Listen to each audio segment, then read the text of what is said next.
Narayan ITI लुकुमरी Chandil में अजात शत्रु पंडित दीनदयाल उपाध्याय जी की जयंती मनाई गई।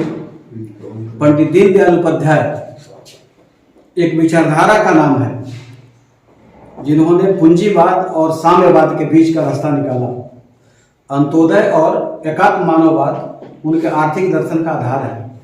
पंडित दीनदयाल उपाध्याय का जन्म 25 सितंबर 1916 में हुआ था। बचपन में उनके पिताजी, उनके माताजी, उनके मामा जी, उनके मामी जी सभी का देहांत हो गया।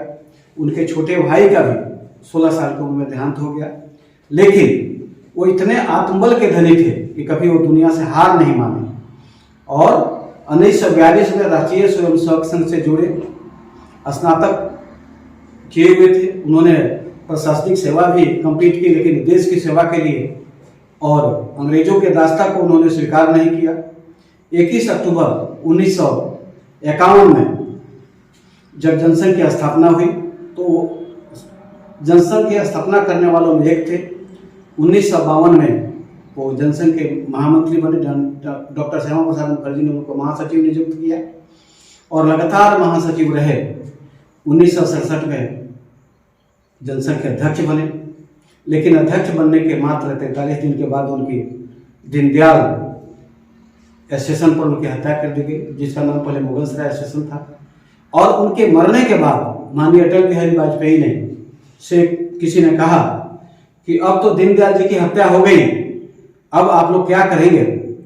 तो वाजपेयी जी ने जवाब दिया था कि जिस तरह से माने गणेश की तरह हम लोग गणेश के मस्तक को जनसंघ के माथे पर रखेंगे और फिर से जनसंघ आगे बढ़ेगा, भारतीय राजनीति की दिशा को चेंज करेगा और कालांतर में जनसंघ भारतीय जनता पार्टी बनी, फिर जनता पार्टी से भारतीय जनता पार्टी, और आज भारत के शासन में माने बहुमत के साथ, बहुमत ही नहीं प्रचंड बहुमत के साथ सत्ता में कायम है।